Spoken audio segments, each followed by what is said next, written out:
All right. Well, we'll go ahead and get started up today. If I can get everything back to my screen here. Welcome everybody to the December member meeting for BS or November member meeting for BSAS. Happy to have you here. I know that we have a few people online. Welcome here. We are streaming live on YouTube today because I just clicked the button and remembered it. So this will live on in perpetuity over the internet. So welcome everybody. Once again, we meet every month. And so here we are, November 15th, the last meeting before Thanksgiving. So I felt like the Astro Turkey was efficient to start celebrating that. Came over and saw 3 houses decorated for Christmas already, which is pretty wild. I still like my turkey before my lights go up, so I'm old school. All right, so on to business.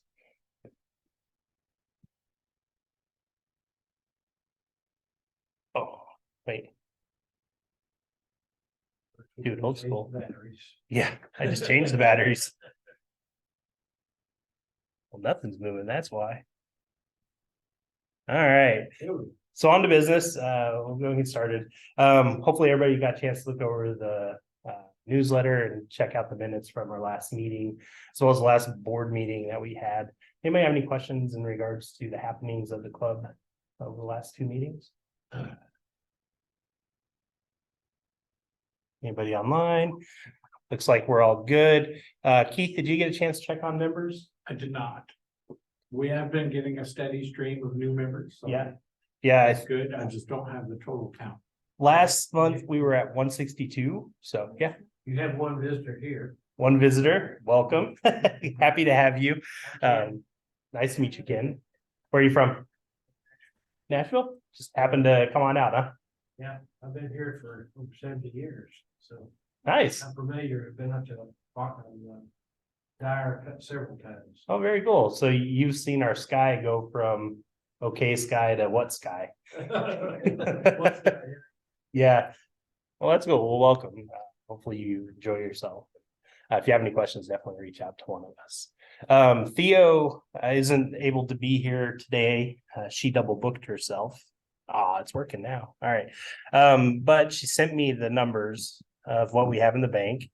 For the bank balance, we have $5,978.56.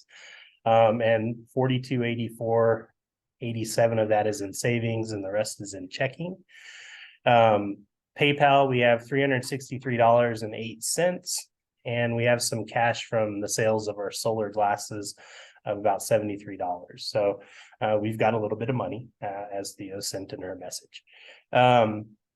For social media, Theo usually gives a report here on Facebook. We had some posts that we interact with the public. Got about 2,000 members or 2,000 people interacting with our posts, which is pretty awesome because that means we're reaching out past our little city here and our little room. So that's always good. And X/Twitter has about 320 followers as well. So we're getting out there and seeing the public in different forums. So that's always exciting. Moving on, just real quick, as a member perk, we have loaner equipment that's available for free to borrow and check out. We have a list that needs to be tidied up on the Google Docs. I keep on saying it, but promise it'll happen. I'll have the list updated, but if you're interested in borrowing a scope or some equipment, reach out to us. It's a really good opportunity to borrow before you buy, right? Because if you want to figure out if you like a Dob or a back cast or something, we have those available to you. So you can figure out portability and whether you like the size or if you need more or less power, and so on and so forth, because there's all different flavors of telescopes out there. So if you're interested, let us know. We can try and get you set up with one. If you are using one, let us know how it's going. If there's anything we can help with, maybe share some experiences you've had with it. Also, we have star parties. We try to have public star parties once a month. And so if you want to bring the telescopes out to there, then you'd be more than welcome to help us interact with the public. Okay. So some good things going on. Before we get going with just the general portion of our talk, I wanted to get down to some business.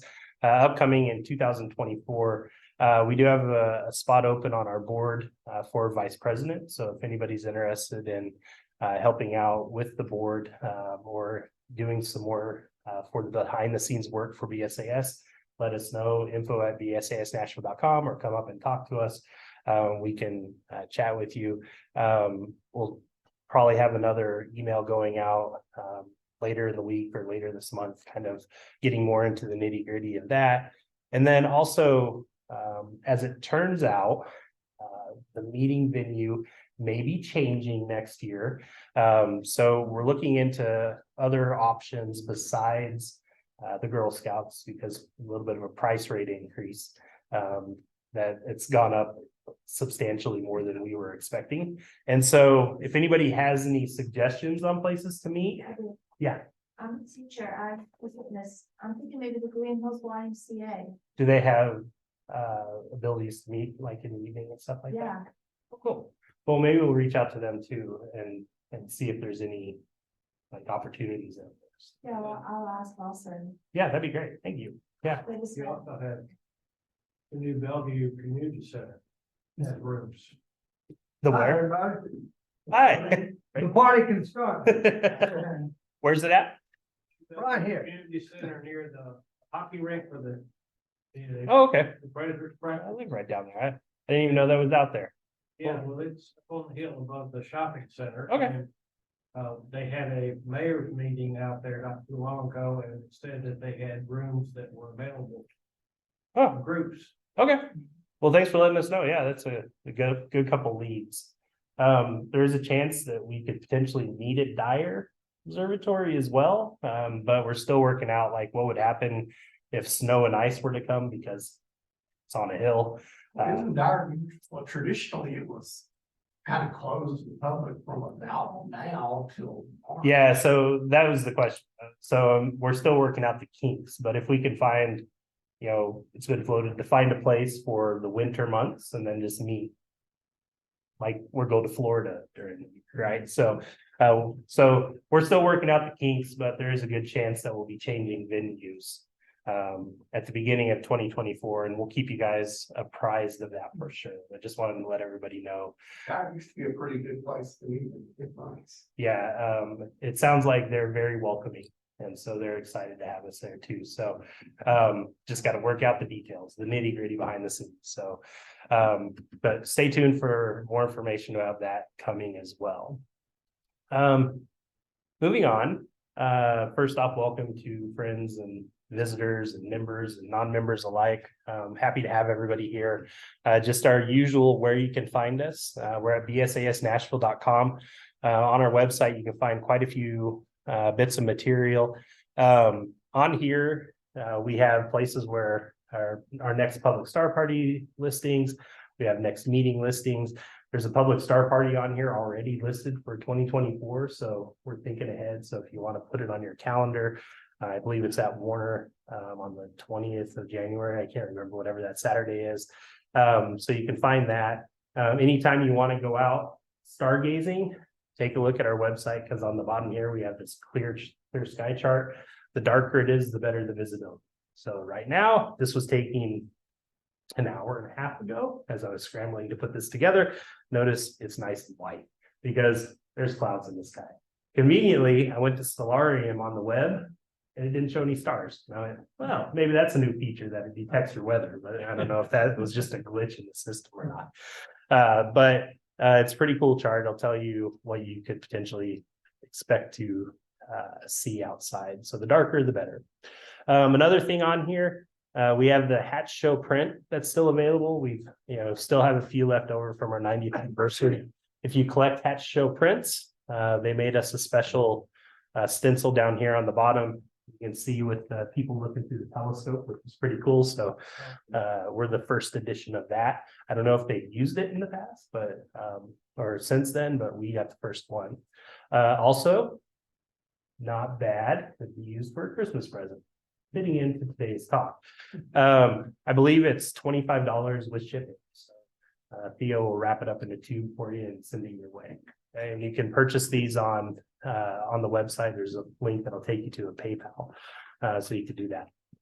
The other thing on here is our observer's handbook. We're putting together a group purchase. We do this every year. We usually get a discount for buying in bulk. This year, the discount on shipping.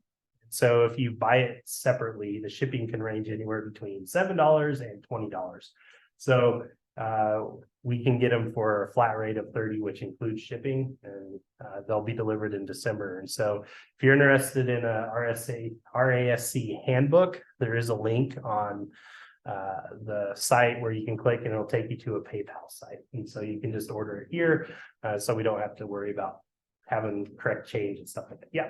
For those of us that aren't happy with PayPal mumbo jumbo, We'll probably do. what are the options? Can we give a check, and to whom? I'm probably sure you could do a check or cash, and I'll get with Theo on that and we'll Okay. make sure it happens. Yeah. Good deal. We'll make sure we get you taken care of. But yeah, it's pretty cool. I haven't got one of these for the last couple of years. There's really good information in there. All right, moving forward. On Facebook, we have a lot of really cool things come up. We'll post on upcoming meetings, star parties, things like that, cool things that are happening in the sky. This was a post shared from the Shelby Park site for an event last month, but it unfortunately was canceled. But still trying to interact with the community and get some outreach where they're essentially kind of looking at how to look at the sky and teach people about the stars. So sharing good content like that.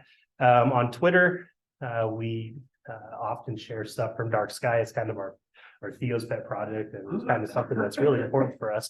They have this really cool article on there about this town in Poland that's, got ridiculous control over their life.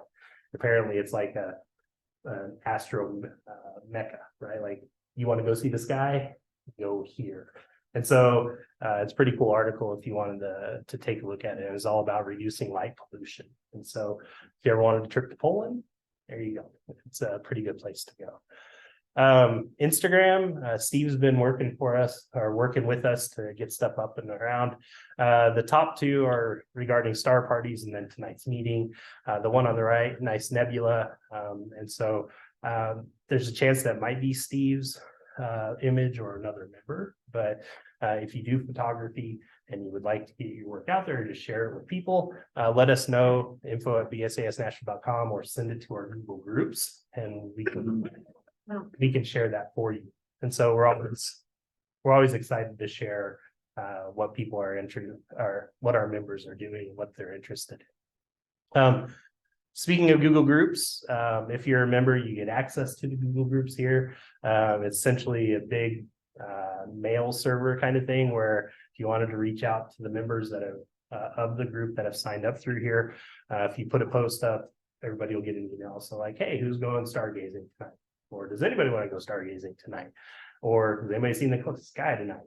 Kind of things like that. There's also some important posts on here. Here's Theo posting about the handbook, right? So we can get in touch with that. Right below Theo's post, we got an email from the Kalamazoo Astronomical Society about a class that they're setting up. It's A what? a class, like a astro class, astronomy class.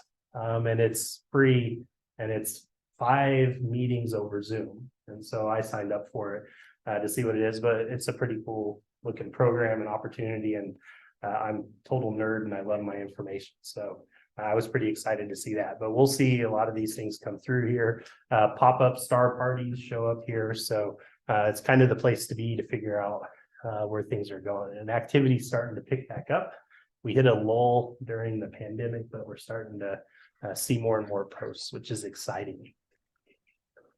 Also, Hey, Tom, Yeah. This is Ron Ladd.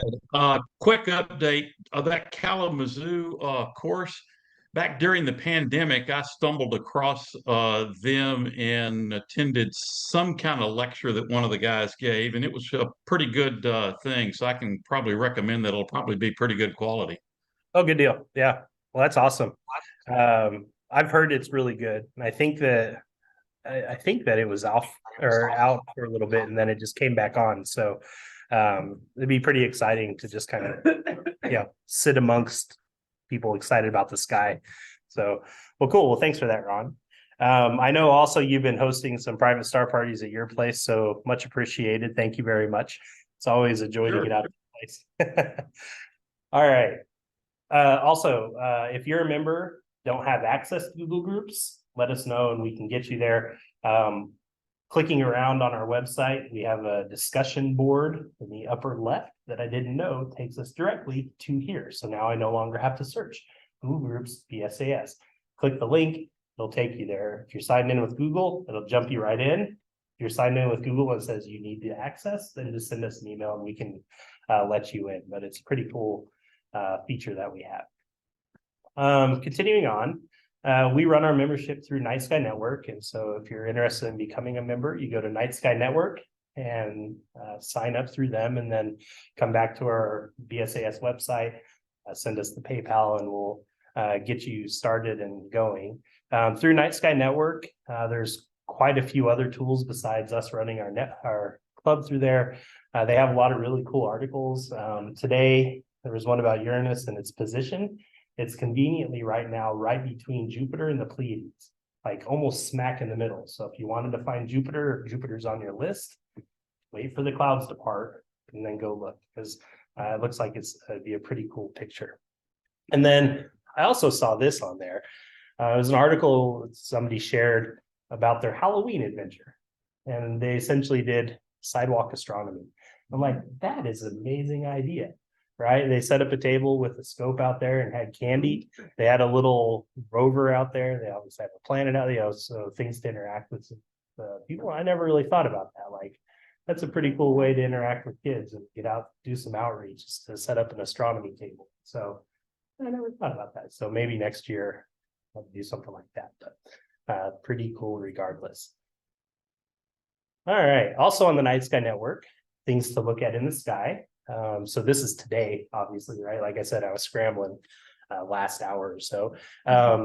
Orion's belt starting to come back up, be pretty in the sky. They also have outreach resources. So if you go to a star party, you have stuff to talk about, want stuff to talk about, feel free to reach out to here. They always have cool things that are up and things that you can point your scope at or your binoculars, or just go, hey, see that bright thing up there? That's Jupiter. And people get amazed by that. All right. In terms of past member events and outreach, October 21st, there was a public star party at Bell's Bend. From what I understand, it was well attended. On November 5th, we set our clocks back, still recovering. Kids don't understand the whole clock thing. And so it's brutal because when it was 5 a.m., it was 6 a.m. to them and they were up. So still recovering, but it did a number for our time change as terms of sunsets. So that means that we get a little bit more accessible night sky if you like that kind of thing. And so on the 11th, we had a private star party out at Water Valley scheduled. Did anybody go to that? I didn't hear one way or another if that was attended or not, or what the weather was like there. But here you can see the sunset at 4:42. So it's pretty wild. Now things that are... Hey, Tom, since I live a couple of miles away, I put out a weather update about 4 p.m. that we had about 80% cloud cover, and I don't think anybody came out. And I had already said people should come over to my place since I have amenities, but the weather wasn't cooperative. Yeah, that's why I figured I didn't hear anything because the weather, usually when the weather's bad, there's not much stargazing going on. So, so Ron's house is pretty close to there, so he's always generous with his time in this place. So, but we look forward to what's that? It's off the Natchez Trace, about an hour down the Natchez Trace, like south. Water is it town, right? Ron, what's the official town? Is it just Water Valley? So if you're on the Water Valley Overlook, you overlook this community called Water Valley.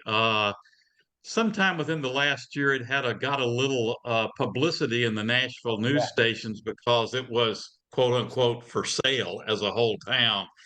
but actually it's an old school that's turned into a community center and a couple of old stores that aren't operating anymore and a few houses. So anyway, yeah, it's about an hour from downtown Nashville, a little closer if you live to the south and the west of Nashville, and a little further if you live on the other side. What's the official town? Well, there is no official town. I think probably Williamsport delivers the mail, but Yeah, that's right. there's Yeah. in So Santa Fe. it's down. It's close. Yeah, yeah. So it's a little bit further away. It's the best access to Sky that we have locally, right? Other than driving to Pickett, which is Dark Sky Park, about 2.5 hours, depending on how you drive and traffic when you leave. Here's the bell about Pony Express down there. They'd have to, right? But it's a good sky out there, so it's always fun. On the 18th of this month, which is 3 days from now somehow, we have a public star party at Warner Park. Plan on starting about 6 p.m. Notice sunsets at 4:37. So if you want to get out there a little bit early and set up, you're still going to be in the dark. So make sure you have red flashlights so you can adjust your eyes accordingly and so on and so forth to get anything set up. If you're interested in that, let us know. And we can maybe, if it's first time out to Warner Park, we can give you directions on where it is, where we meet up and everything like that. The events at Warner Park are usually well attended because Warner Park does a really good job on Facebook of promoting these events. And so it's a really good chance to interact with the public. On December 9th, we have a private star party scheduled for mile marker 435 off the Natchez Trace, which is a lot closer than Water Valley. It's just on the other side of the Double Arch Bridge. And it's anywhere from sunset on until the next morning. If you do go out, especially in a small group, make sure you grab a permit. Everybody out there should have a copy of the permit, and you can get that on our Google group as well. After that, December 16th, it's hard to believe we're already talking middle of December. We're out at Bell's Bend again. Sunset's 4:34. So again, it's going to be plenty dark by the time we get out there. And then our next meeting is December 20th, and it'll be here. That's our annual family potluck and silent auction. We'll be posting or hosting the talk probably around 7:30, but plan on being here about 6:30 if you want to sit down and do some community chatting with everybody in the group, bring family and stuff like that, and look for a form coming out soon just to kind of get a head count of how many people want to come. And it'd be like the traditional potluck where we'll provide the meats and I think some drinks, and you guys can bring sides and the members bring sides and stuff like that. So it's usually a really fun event. Also the silent auction, if you have anything you'd like to donate for the cause, we put up tables and we do a silent auction back here. And it's usually a fun event to see what everybody brings and has to share with the group. So once again, the official meeting will start at 7:30, where we're going to have somebody come in from Vanderbilt again, who's doing some work with some gravity measurements and stuff that just came out. It's pretty exciting. And his program will start about 7:30. So if you want to eat, 6:30, if not 7:30, and that's when the Zoom will officially start. All right. So coming up in the night sky, this month we have some interesting things, some planets going on. The Uranus in opposition was 2 days ago, but it's still pretty cool to look at right now. Venus and Spica on the 29th, that'd be a cool picture of them together. And then in December, not too much super exciting. You have the waning moon and Venus. And I always like to go to Stellarium and pick up what's going on. This is just an image of Uranus right now. Here's the Pleiades. Here's Jupiter. There's a little dot right here that you can't see, right? But to give you an idea, with my camera, this would be a 35 millimeter. So it's got a good, it's close enough to be a nice picture. So the skies will clear up in time. I'll probably try and get out there and grab a shot or two. But so it's pretty cool out there. All right. Speaking of things going on in the sky, Seems like it's a ways away. April 8th next year, 2024. We have this big total eclipse coming across the US. For those counting, is 4 months away, which is pretty close, right? Because we're already in November, and it's a lot closer than I thought. What this means is that if you're interested in traveling for this, book sooner rather than later, if you can, right? Because the unfortunate thing is we are not in full totality here. And 95% totality is not 100%. And so if you can get somewhere within this little band, the better off viewing is going to be. Now, there's tons of websites out there with different recommendations. I like to look at the weather patterns. The upper one is from Sky and Telescope. The lower right is from the National Weather Service, basically looking at the history of the clouds on April 8th. And so the more north you go, the cloudier it gets. So Cleveland, Buffalo, Montreal, right in the path, but probably not the best seeing. However, if you look down there in Mexico, probably going to get a good view. And then this one was from AccuWeather, I believe it was. And we are smack dab in kind of the fair region. So, or that's what's closest to us. So about 50% chance that we'll be able to see it, hopefully. And so where we're at is right here with the little pin. If you look on the right, we are at 95% totality. And as I mentioned, it's not full totality. So that means that if you're going to look at it, make sure you have your shades. Okay. And I'm putting this out there because guess what? We have shades. I actually saw these on the left at the local Ace Hardware. And so if Ace Hardware is selling solar glasses, you know it's going to be a big event, right? So we have BSAS labeled glasses for members. Every member gets 2 pairs for free. After that, it's $1 a pop. So one of the perks of being a member, I figured we'd order them early because they're going to go like hotcakes once we get into February, especially March and April. So if you'd like to collect your 2 pairs, come on up and we can put your name down and hand them off. If you'd like more to share with friends, like for stocking stuffers at Christmas, right? That's a good opportunity to use these as well. All right. Almost done. Last but not least, so I say happy Thanksgiving, because last time we'll meet before that, and I give to you a black and white rendition of M42 as a turkey. You can find anything on the internet, so gobble gobble. All right.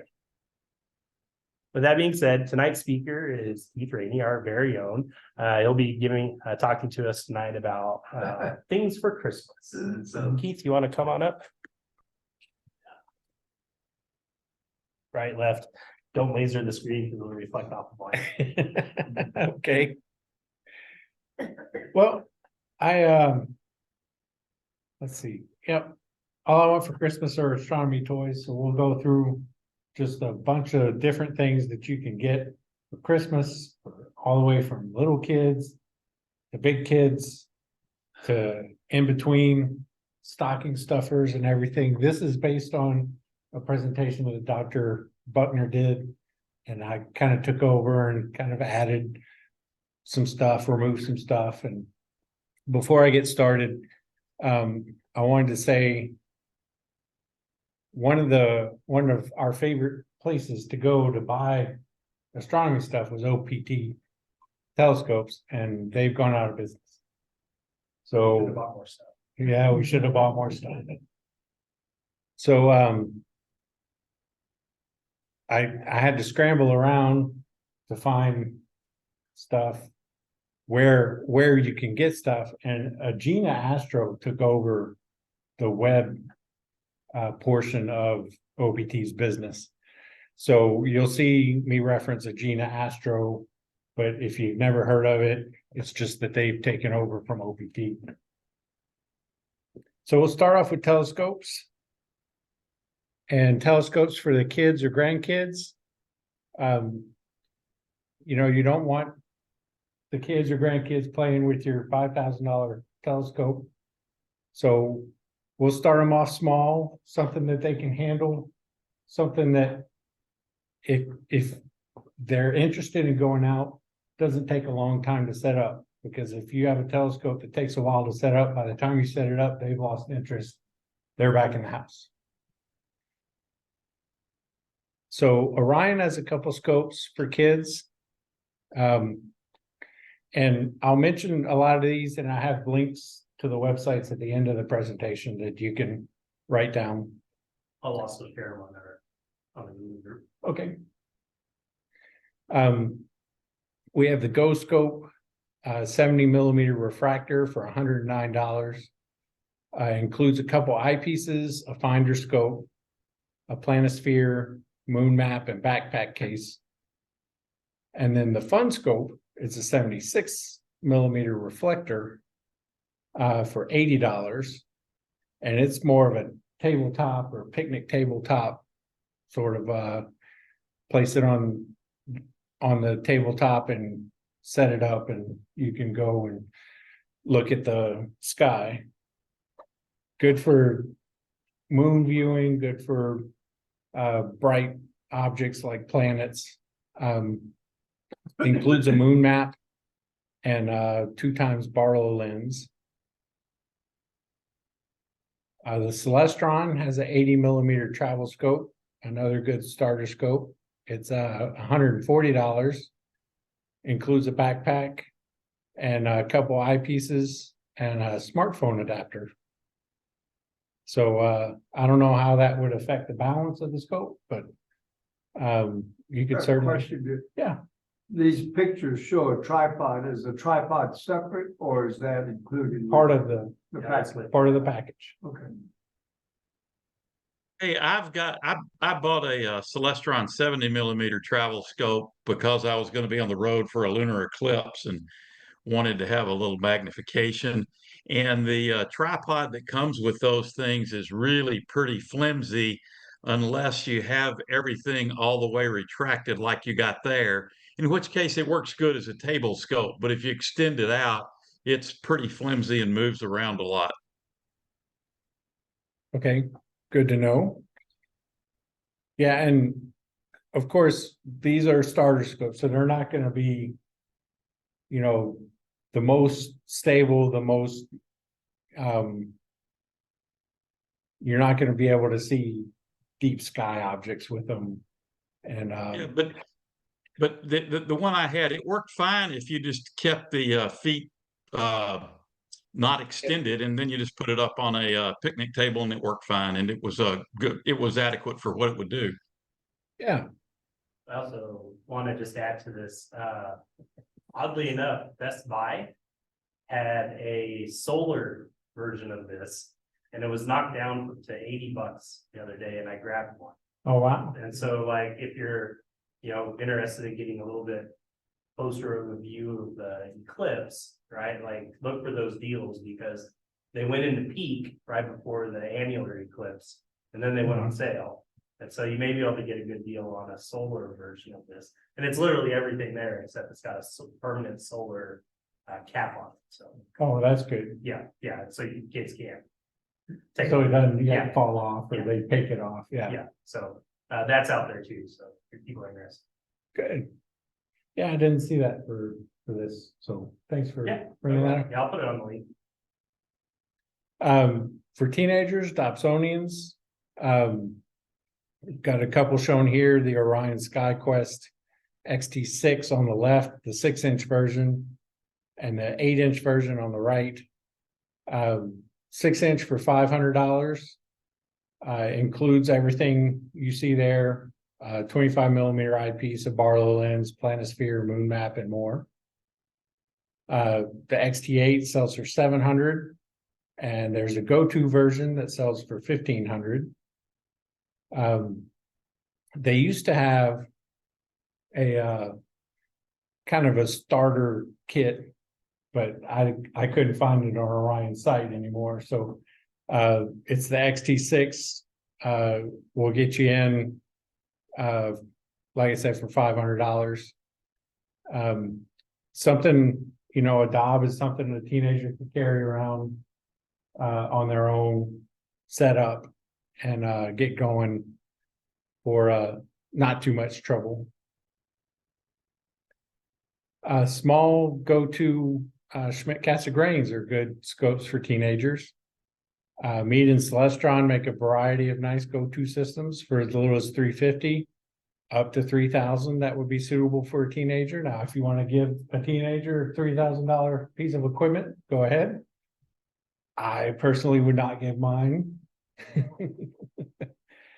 But yeah, just picture there's some example scopes from Celestron and Meade. But SCTs are also popular for older observers. So the 8-inch Meade LX200 from Orion sells for $4,650. The 10-inch runs $5,700, and there's a 14-inch for $9,400. And then Celestron also has their 8-inch Edge 8D HD at Agena Astro for $3,400. The 11-inch version sells for $5,700. Both are good go-to scopes. Great optics. And some of the new stuff that I saw this year was these smart telescopes. And ZWO has a smart telescope, the C-Star S50. They call it an all-in-one telescope. It's a triplet aposcope, 50 millimeter f5, built-in Wi-Fi and Bluetooth. Comes with the battery, says it'll last 6 hours. Smart control with mobile app, and a solar filter is included. So you have an app for your phone, connects to the scope. The scope uses the phone's location to figure out where you are, points itself to a star, says, is it centered? And you center it if you need to, click OK, and it goes to the next star, do the same thing, and then it's all lined up and it's ready to go. And from your phone, you tell it, I want to go see this, and it does that. It has a photography mode where it can take pictures and send them directly to your phone. It'll stack them for you. It won't process them, but you will get a stacked version on your phone. And if you're taking a lot of exposures, there is a memory card on it that you can save the files to and then pull off later. Can you increase magnification? Is there a way to like get closer, right? Like just ask. I haven't seen that. Gotcha. It is what it is. Yeah. I mean, $500. Yeah, $500 at Agena Astro. It is a pretty short tripod. Pretty much what you see is what it is. And there's videos on YouTube that show it going, just looks like a little robot going around trying to find places in the sky for you. The included solar filter is pretty nice. It kind of snaps on. So there's a solar viewing mode. There's also a lunar viewing mode. And then the higher end, the Vaonis Vespera Smart Telescope, is another all-in-one. This is a quad APO f4. They tout a full HD sensor, 8-hour battery life, smart control with a mobile app, and their filters are available for purchase. So you don't get the filters, but they are available: a light pollution filter, a solar filter, and a dual band narrowband filter. $1,500 at Agena Astro, but the same concept. Put it on the ground, let it do its thing, and you're observing. So besides the smart telescopes, you get your OTAs, your optical tube assemblies. You need a good mount. So we'll talk about equatorial mounts. Ioptron mounts are very popular. They run from $500 to $7,000, available through Agena Astro. Skywatcher has many go-to mounts. Skywatcher and Orion were the same thing. Skywatcher was white, Orion was black. Orion had different names for it, but Orion isn't selling a lot of those higher end mounts anymore. So you gotta go to Skywatcher USA. Their HEQ5 is $1475. The EQ6R for $2025. And the AZ EQ6 for $2575. That's what's pictured. The AZ EQ6 will do alt-az or equatorial. So very flexible. I have one. It comes in handy at star parties to go into alt-az mode. You don't have all the alignment issues with Polaris, and if you can't see Polaris, just bring it online, do a couple star alignment, and you're good to go. Celestron has been to go 2 mounts from 1,000 up to 3,800. Also available through Agena Astro. Higher end astrophysics. The Mach 2 GTO is 11,000. And that's just for the mount. You have to buy the tripod separately. But it'll do everything except cook you bacon in the morning. It'll hold a pretty heavy payload, and it has encoders on it that keep track of its position no matter what you're doing. And then want to go even higher, you got Paramount. And we say it's supposed to be a portable high-end mount, but it's probably really heavy to carry around. High Point Scientific has them for $79.95. The Series 6 starts at $10,000, and then the Taurus Model 400 starts at $23,995. Goes up to $55K. So if you've got the big scope and you want the big mount, Paramount's the way to go. Not a simple stocking stuffer. Probably not for the teenagers. Right. And then also another one that I found, an alt-az level and go. This is from Ioptron. So they tout it as the mount. You buy the tripod separately, or the pier if you want a pier. Put it on there, you level it up. It's got a little bubble level on it. Make sure it's level and turn it on, and it does it for you. It's got GPS, it's got sensors that figure out where it is in relation to space, and it'll then point at a star. And like those smart telescopes, you tell it, yep, you're pointed at the star, and you go on from there. 33-pound primary payload capacity, which is a pretty good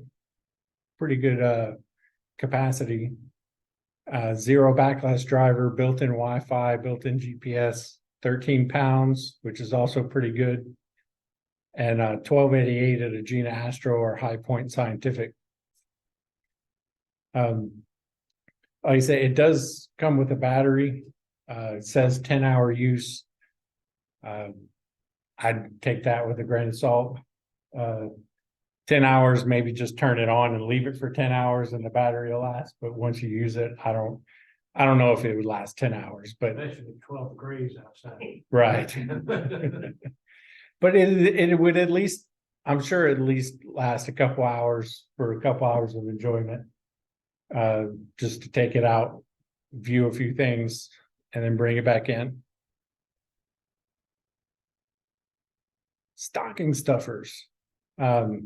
This is where you can go crazy, go all out. I have a few things listed. There are certainly lots of other things to get. Tom mentioned the eclipse glasses. I forgot to put those in there, but those are certainly a good stocking stuffer for this year. Planispheres. If you're new to the hobby, they will help you find stars and constellations in the sky. They have a calendar wheel around the outside, and you turn the inside to match your time and date, and it'll show you what you can see in the sky. And it's a good way to learn the sky, and a good way to find things. Astronomical calendars.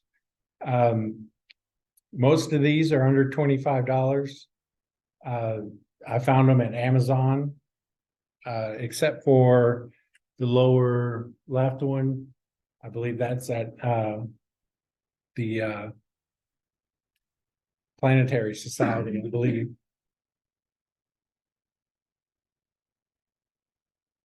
And then also at the Planetary Society, there's lots of great things that you can use for stocking stuffers. On the left is planetary blocks. So little wooden blocks that show different planets and some of the probes that have been to the planets with information about them. In the middle is a poster about asteroids. And then on the right is a bunch of stickers and decals that they have that you can give away. The Astronomical League has a few things, from stickers, planispheres, duffel bags, beanie caps, hoodies, coffee mugs, you name it, they've got it, with their logo plastered all over it. So we're all members of the Astronomical League, being a member of BSAS. So go ahead and get up there and support them. I put these under stocking stuffers, although they may be a little big to fit in the stocking. How big your stocking is. Right. But Lego has great kits. I have all of these.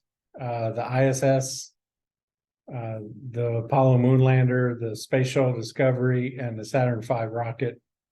The ISS and the Saturn V have the asterisk on them. I couldn't find them at the Lego store. You had to go to Amazon, and they're twice the price that they were at the Lego store. So they're getting sold out, and the prices are going up.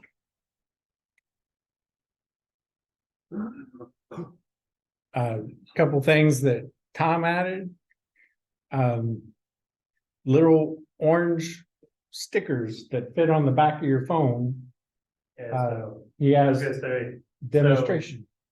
for the flashlight on the back of your phone, these little red dots, they just sit over the top of it so you can use your phone light. This is actually 2 of the stickers, but it works great in terms of turning the light red. So it also works for bright things in the house as well, to keep your eyesight. And I also have it over one of my lights in my truck that always turns on, so at least it keeps it a little bit easier on the eyeballs.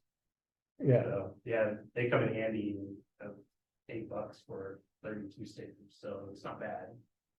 Yeah, and that's at Amazon. Right? Yeah, it's Amazon. And then the Are they next one, luminescent? No, they're just little cellophane. Yeah. Probably. they're see-through stickers, but they turn the light red.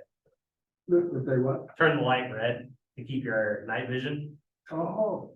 Yeah. And then I found these.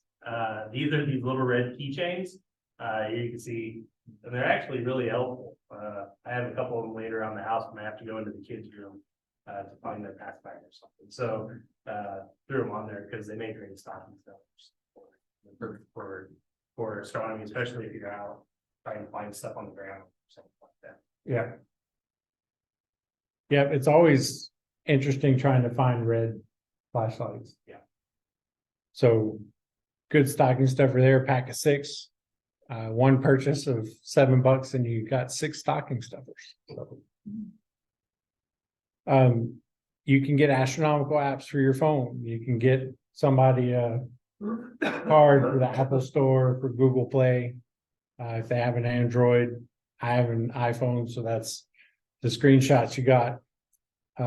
Most apps cost 99 cents. Some of them go up to $25. The one I use a lot is that Sky Safari Pro.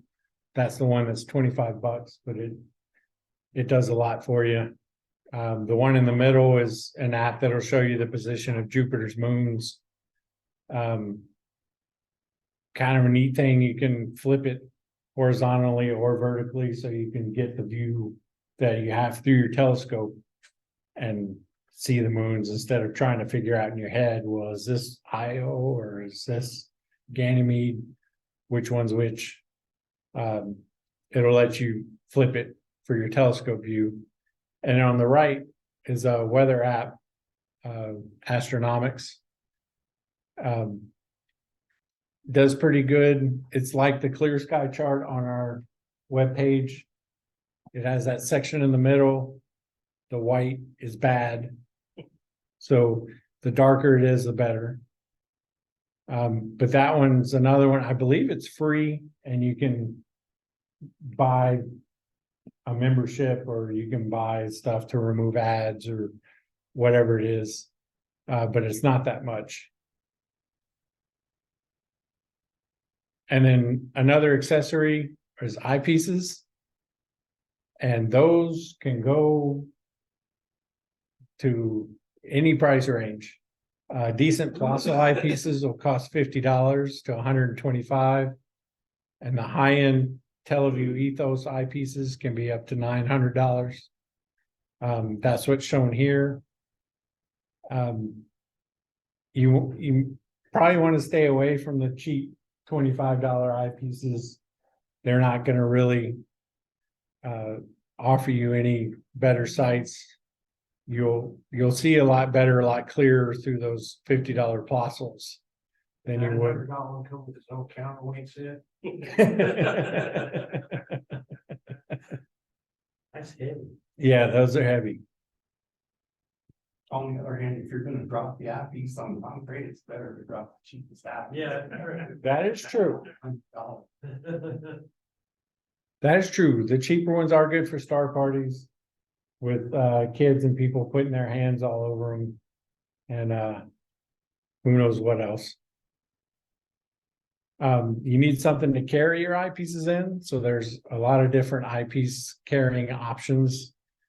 Prices range from $5 for the little single eyepiece tubes to $90 for the large hard shell eyepiece cases. And they come with pluck foam so you can cut out the shapes of the eyepieces and hold them in there pretty solid. Down in the middle is just a fishing tackle box that you can use to store eyepieces. Scope case. You need that to help carry. I know I've got a large Newtonian 8-inch and the bag certainly helps with handles. Trying to carry it around. Your prices range from $50 for small soft-sided cases to over $500 for the JMI hard cases that they say you can park a Volkswagen on. That's the lower left. That's the one that they buried Mr. Spock in.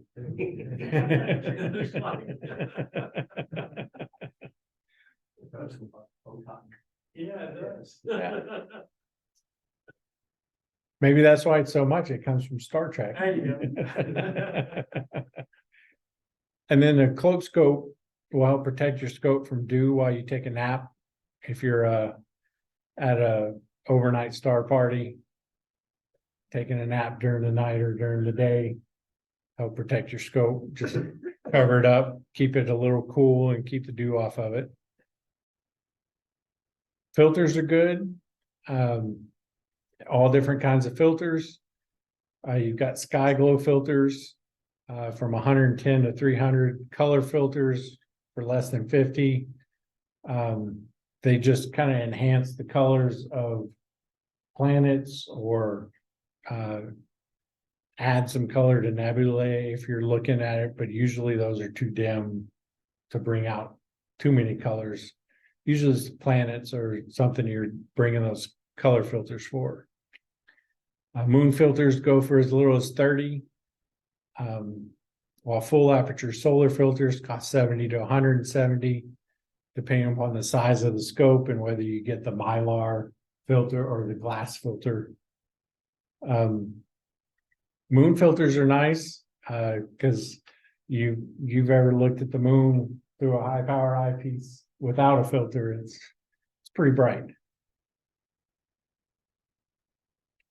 And here's your counterweight. If your dive starts sinking, when you put that solar filter on, you get a counterweight. We can also put, when you put that eyepiece in. Yeah. It weighs 1 pound, has magnets, so it clamps to the metal Dob tubes. It costs $25. There's a 3 pound version that costs $50. Interesting. Yeah, so just a little magnet that clicks on there. And if you want to try astrophotography starting out, you got the smartphone adapters. Some allow you to clamp your smartphone to an eyepiece. Others clamp an SLR camera or a point and shoot camera. Others line up your phone with the eyepiece to do projection photography. There's a whole range, just about as many types of smartphones. There's smartphones adapters for the telescopes. You can also get a nose piece and a T-ring that will attach to a SLR camera, lets you use your telescope as just a huge lens. Could you expand on the definition of nose piece and key ring? So down at the lower left is, on the left is the nose piece, or the T-ring, sorry, and the right is the nose piece. The T-ring lets you adapt. It adapts from the camera lens size to a telescope thread size that you can then plug that nose piece adapter in and plug it into the telescope like a lens. Oh, So then you clamp down on it like you would a lens and use your camera as the lens, basically. okay.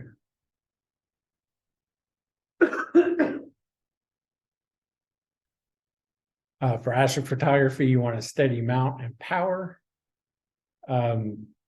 There's vibration pads for $50, a little flashlight for $35, and a Orion Dynamo Mini, which is a little lithium ion battery pack, sells for $80. I couldn't find exactly how long it would last. It's probably highly dependent upon your scope, your mount, how much power it draws, how heavy the scope is on it, and how much you're moving around.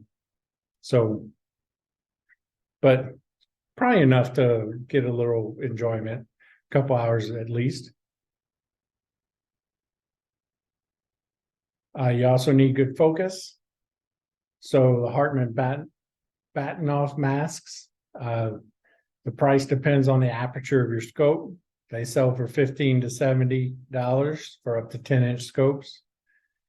And you can see all the different types, but basically they all produce a diffraction pattern.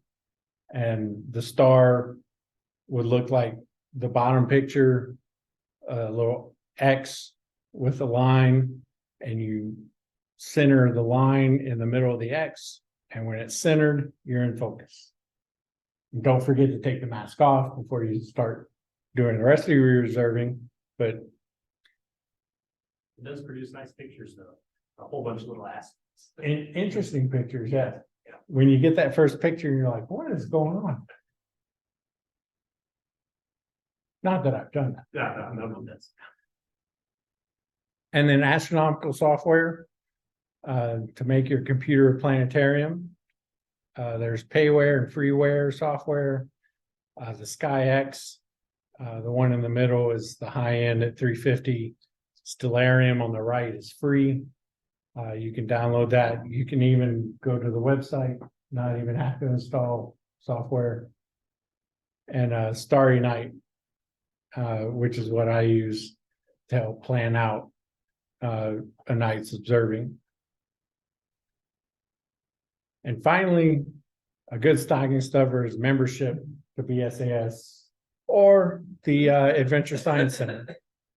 Our prices haven't changed for a while. We're still $25 for regular membership, $35 for a family, $20 for senior, and we let you define if you're a senior or not.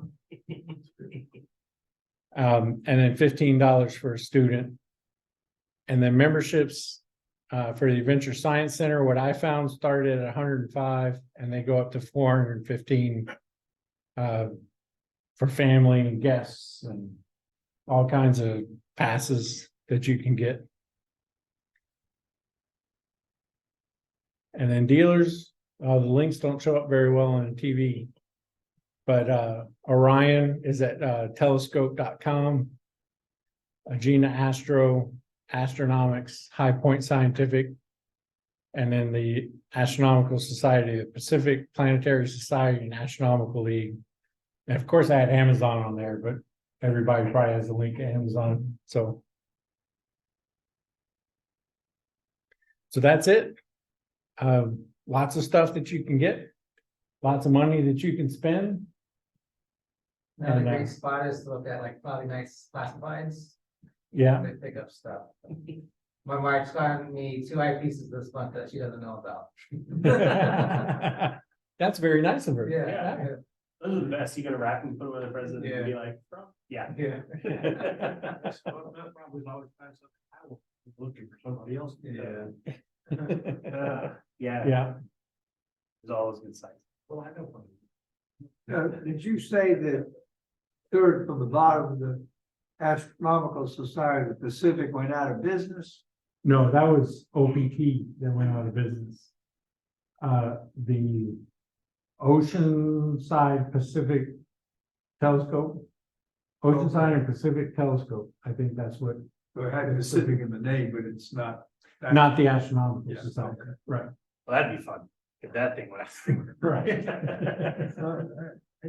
Well, thank you, Keith, for the. No problem. Awesome. Well, again, thanks, Keith, for letting us know what's out there.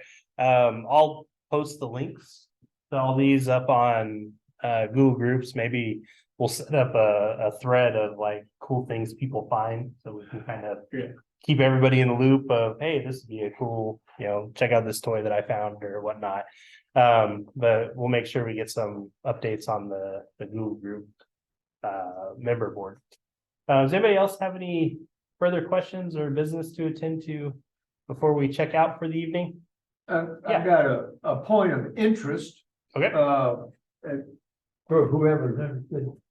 Had good fortune last month of taking my grand tour of the East, South Carolina, North Carolina, Virginia, and West Virginia. And one of those spots was the Green Bank Radio Observatory. How many of y'all have been there?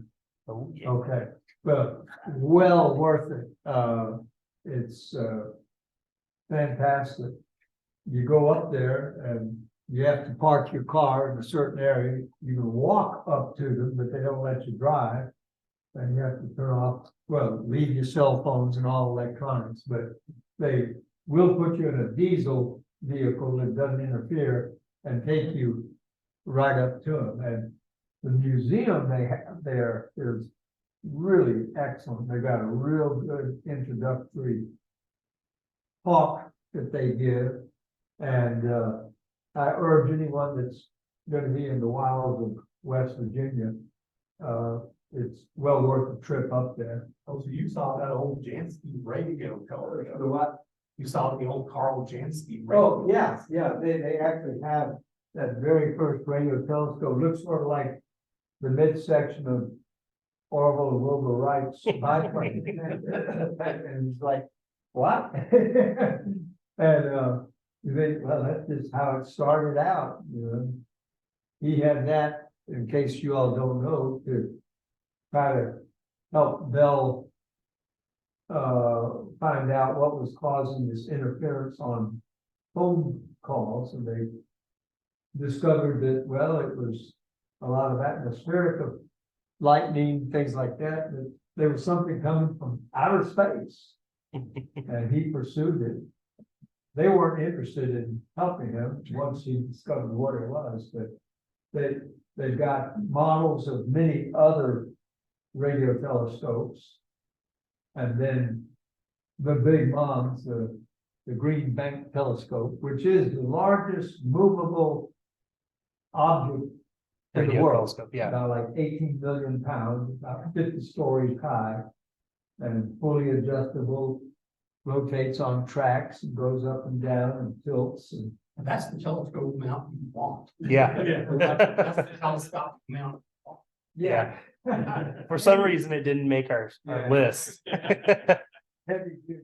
but, Yeah, a so, wonderful trip. yeah, so to add on what Frank said, they have a star party. I've been to it the last 2 years, phenomenal. I've been to the top of that thing. Oh, It's a trip, it's about a football field in length, right? Like you go across, and as you're standing across it, you're like, it's a little up there. But it's phenomenal. So I know that next year's star party is around 4th of July, so it's that week of that. I was wondering when in the week, don't they shut it down? Yeah, they shut it down for So maintenance. people and- can come Yeah, and and so. crawl all over it. Yeah, it's pretty cool. So do you too. So if you're interested in that, it's pretty cool. One other thing just popped in my head.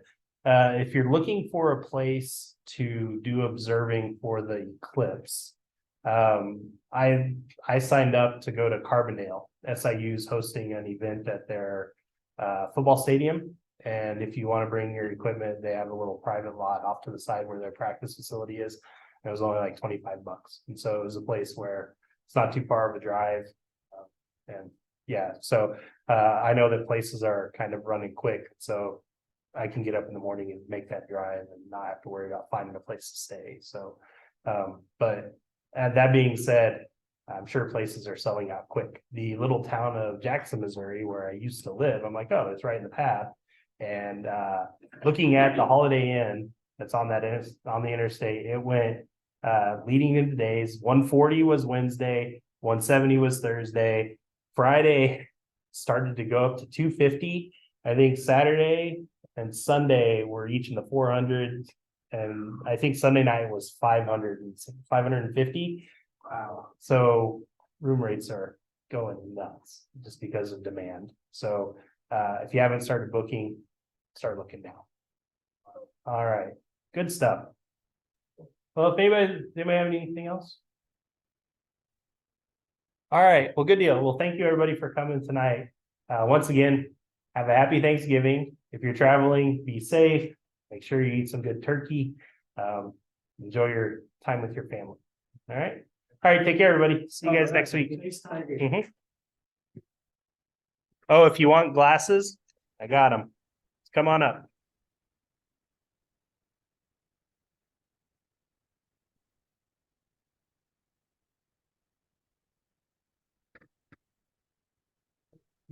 Didn't say. You know where that is? I can find out for you. I'd love to know. Man. Let me do this real quick and in my Zoom.